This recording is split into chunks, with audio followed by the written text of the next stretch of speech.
Өткөндө Конституциялык соттун төрагасы бул мыйзам күчүнө кире элек да, комментарий берди да журналисттерге. Бул мыйзам кабыл алынса, артык иштебейт. Бул мыйзам Атамбаевка эч кандай тиешеси жок. Эгерде мыйзам кабыл алса, азыркы аракеттеги гана президентке тиешеси бар, артык иштебейт деп. Хотя бул жерде эки аспект бар. Юридический жактан алганда бул мыйзам артык иштебейт деген общий түшүнүк бар да, ал 2005 жылдан баштап, 2005 жылдан баштап артык иштебейт, Анткени 2005 жыл ал Конституциядан алынып калган. 2006 жыл мына тактоо. 2006 жылдан баштап ал артык иштебейт. Андан бери жөнүндө, то есть юридический айтканда дагы мындай бир туура эмес жагдай бар, экинчиси саясий жагы. Ушул Конституциялык соттун төрагасы мыйзам күчүнө кире электе өзүнүн бая саясий авторитети бар да, саясий салмагы да бар да кишинин. Ошону кыянаттык кылып ушинтип айтканга туурабы, туура эмеспи деген саясий баа бар да. Ошого мына өзү келген жок. Өзүнө берип, өзүнөн жообун уксак болот эле. Бирок бул жерде юстиция министри отурат. Ушу мен юстиция министринен сурайт элем да, сиз кандай деп эсептейсиз? Ушул туурабы же туура эмеспи? Конституциялык соттун төрагасынын ушинтип айтканы.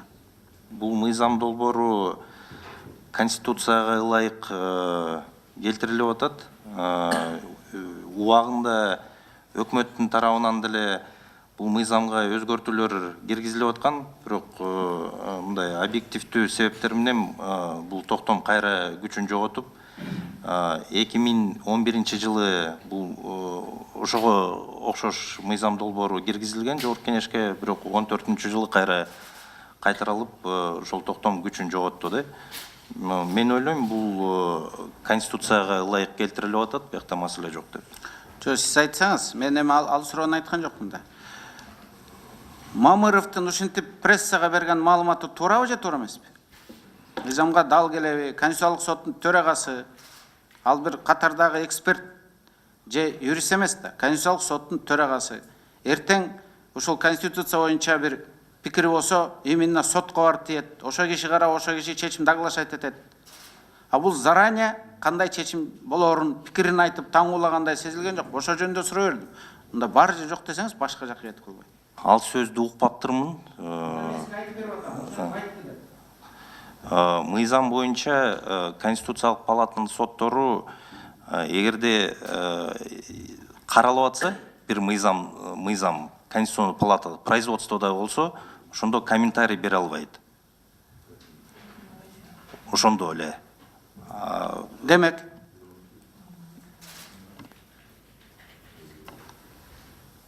ошо айттым мен.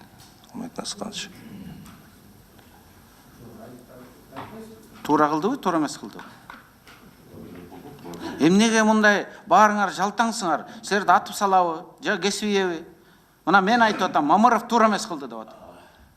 Сиз пикириңизди айтып коюңузчу, же Ишкмаматов, сен туура эмес айтып атасың, Мамыров туура кылды да, же туура эмес кылды да. Жок, мен эми өзүм Тияка бияка деп айтты эми, ушул эки эле нерсе да. Же туура эмес. Мен ойлойм. Сиз жоопту мына Мыктыбек Юсупович убагында айткан, мамлекеттеги чоң юрист сенсиң Ишкмаматов деп, мен министр юстиция болуп турганда. Ансыгандай сиз мына азыркы күндөгү главный юрист сиз пикириңизди айтып коюңузчу. Коомчулук күтүп атат. Туурабы же туура эмеспи деп.